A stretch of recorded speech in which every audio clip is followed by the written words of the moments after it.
नमस्कार, न्याय टीवी में आप सभी का स्वागत है। मैं हूं जुबी निशा। भारत चीन सीमा पर तनाव के बादल मंडरा रहे हैं।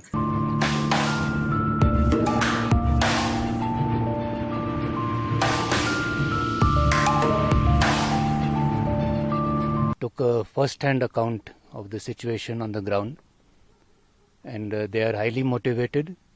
Their morale is high, and they are fully prepared to deal with any situation that may arise.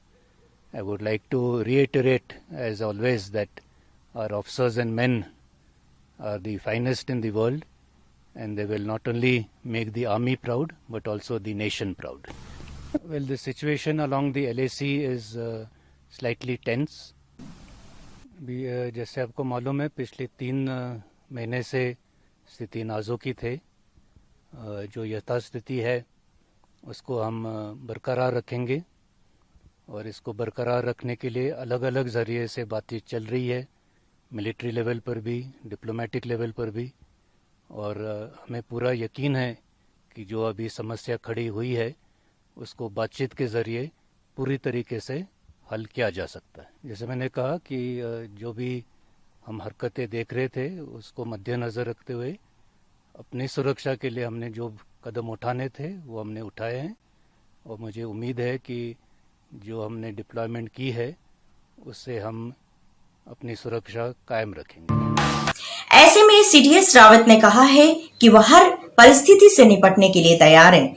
Of late we have been seeing some aggressive actions by the Chinese, but we are capable of handling these in the best suitable way. We have our tri-services, that is the Army, Navy and Air Force, capable of dealing with our threats along our frontiers. साथ ही उन्होंने पाकिस्तान को जताया कि यदि इस स्थिति का फायदा उठाना चाहेगा तो उसका मुंहतोड़ जवाब दिया जाएगा। Therefore, we have taken adequate precautions to ensure that any such misadventure by Pakistan is thwarted and they are not able to succeed in their mission, but in fact they may suffer heavy losses. विदेश मंत्रालय ने भी भारत चीन सीमा पर एक video संदेश जारी किया है। I am not going to go over the Chinese actions that caused the recent escalation. I can say that the ground commanders are still holding discussions to resolve the situation. We reiterate the consensus reached between the 2 foreign ministers and special representatives that the situation in the border should be handled in a responsible manner, and either side should not take any provocative action or escalate matters. It is clear that the situation we witness over the past 4 months is a direct result of the actions taken by the Chinese side that sought to effect unilateral change of status quo. These actions resulted in violation of the bilateral agreements and protocol which ensured peace and tranquility in the border areas for close to 3 decades. Now, the way ahead is negotiations, both through the diplomatic and military channels. The Indian side is firmly committed to resolving all outstanding issues through peaceful dialogue. Corona महामारी के समय भी लोग ठगी से नहीं चूक रहे हैं। मरीजों को जाली कोविड-19 टेस्ट की रिपोर्ट देने वाला डॉक्टर और उसके साथी अब गिरफ्तार हो चुके हैं। बताया ये जा रहा है कि यह डॉक्टर रिपोर्ट में फर्जीवाड़ा करके न केवल मरीजों को ठग रहा था बल्कि बीमारी को भी बढ़ावा देने का काम कर रहा था। ये मामला देश की राजधानी दिल्ली का है। मालवीय नगर निवासी डॉक्टर कुछ बिहारी पराशर ने जाली कोरोना रिपोर्ट का जाल फैला रखा था, लेकिन वह खुद ही अपनी जाल में फंस गया। पुलिसिया पूछताछ से ये पता चला कि अब तक ये डॉक्टर 75 लोगों को अपना शिकार बना चुका है। जो लोग कोरोना वायरस पीड़ित नहीं थे उन्हें भी कोरोना वायरस पीड़ित बताकर उन्हें ठग रहा था।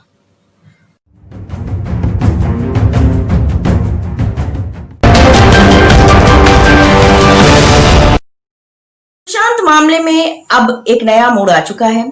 हत्या की गुत्थी सुलझाने के बजाय बॉलीवुड ही अब ड्रग्स की गुत्थी में उलझ गया है। आज रिया चक्रवर्ती के भाई शोभी चक्रवर्ती को एनसीबी पूछताछ के लिए ले गई, वहीं समूल मिरांडा को एनसीबी ने पूछताछ के लिए हिरासत में ले लिया। आज सुबह सुबह रिया चक्रवर्ती और मिरांडा के घर पे एनसीबी ने छापा मारा और पूरे घर को खंगाला। उनके हाथ क्या क्या लगा ये अभी तक आधिकारिक घोषणा नहीं हुई है, लेकिन ये बात जग जाहिर है कि बॉलीवुड और ड्रग्स का पुराना संबंध है।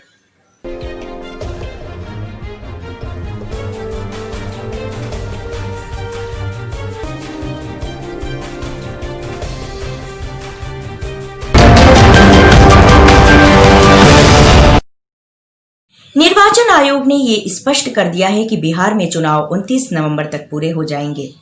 हालांकि अभी तक चुनाव की तिथि की घोषणा नहीं हुई है, लेकिन बिहार में चुनावी जोर शोर शुरू हो चुका है।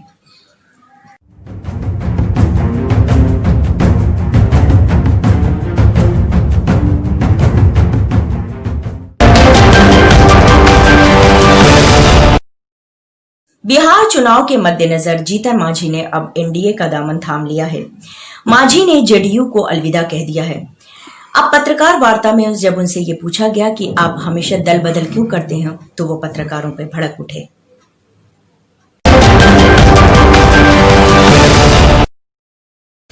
कई एक बारी के ये सब बेतुकी बात आप बोलते हो, इसलिए हम कहते हैं कि हमारा संतोष जो एमएलसी हुआ है वो 7वां पास है कि 8वां पास है, वो क्या जो तक कृपा के कौन बात है। अरे उस समय दूसरी बात को भी आप लोग सोचिए, उस समय ये अररिया का चुनाव किसने जिताया, जहानाबाद का चुनाव किसने जिताया। अगर हम 6 विधायक और 7 विधायक जिताए गए, उसमें एमएलसी उन्होंने बिना मांगे उन्होंने कहा, और ऐसा मुसहर कम्युनिटी के लोगों को कहा जिस कम्युनिटी में पढ़े लिखे लोग कम होते हैं। संतोष एमए है, पीएचडी है, नेट है, प्रोफेसर है, इसके बाद उसका चयन कोई दया की बात नहीं है, वो डिजर्व करता है। और लालू जी उस समय अपना ये में गर्ज में हमसे नहीं है, बसंती जी बैठे हुए हैं, दानी जी बैठे हुए हैं, टाइम विदाउट नंबर कि भाई किसी तरह से जीतन मांझी को लाइए, जीतन मांझी को लाइए। और ठीक है, हम तो थे एनडीए में ही, हर तरह से प्रतिष्ठा थी। प्रधानमंत्री बहुत लोगों को नहीं जानते हैं, लेकिन जब मीटिंग 2015 में होती थी तो किसी का नाम नहीं होता, सबसे पहले जीतन मांझी का नाम लेते थे। अभी इंडिया राइजिंग का चल रहा था वहां दिल्ली में, हम 3rd फ्रंट में बैठे हुए थे।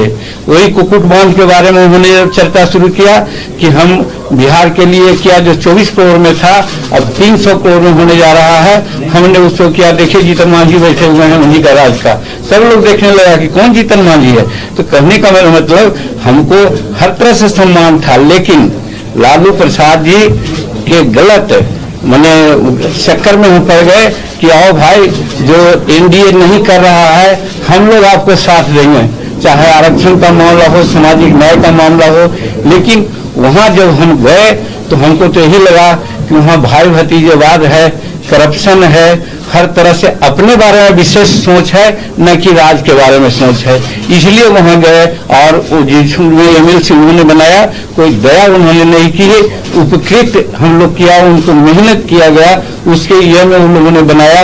यही आज से आप लोगों को समझना चाहिए। अभी नहीं सोचा है हमने कहा है, ये बात को भी जान लीजिए कि अभी पहले कहा था, एक शब्द को याद रखिए कि हमने कहा था कि बचपन से हम सिद्धांत पर चलने का प्रयास किया है। और जिस राजनीति में जिस समय हम आए थे, हमने कहा था कि 75 वर्ष के उम्र तक सक्रिय राजनीति यानी चुनाव की राजनीति में लोगों को रहना चाहिए। 75 वर्ष की उम्र के बाद चुनाव की राजनीति में नहीं जाना चाहिए। हम 75 वर्ष क्रॉस कर गए हैं, वैसी परिस्थिति में हम 80% अपने को यही सोच रहे हैं कि हम चुनाव नहीं लड़ेंगे।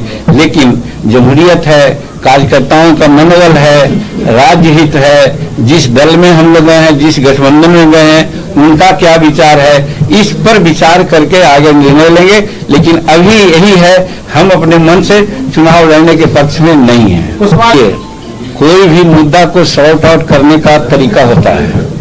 जब बाहर रहता है आदमी तो बोल करके बाहर निकालता है, लेकिन जब साथ होता है तो मिलजुल करके विचारों उपरांत अगर कहीं कोई कमी है उसको दूर करने का प्रयास करता है।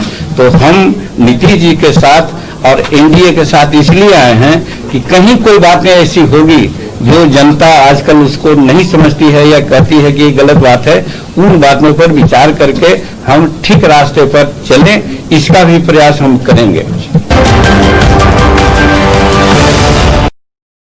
डॉक्टर कफील खान का नया ठिकाना अब राजस्थान है। डॉक्टर खान के अनुसार उत्तर प्रदेश में उनकी जान को खतरा था। ऐसे में कांग्रेस नेता प्रियंका गांधी ने उन्हें राजस्थान में रहने की सलाह दी। प्रियंका गांधी जी ने जो है वो कहा कि हम जो है आपको वहाँ पे सेफ प्लेस देंगे रहने के लिए।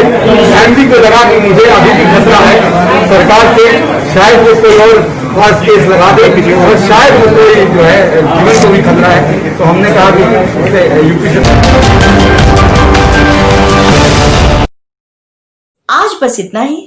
आप बने रहिए न्याय टीवी के साथ और मुझे जुबी निशा को दीजिए इजाजत। नमस्कार।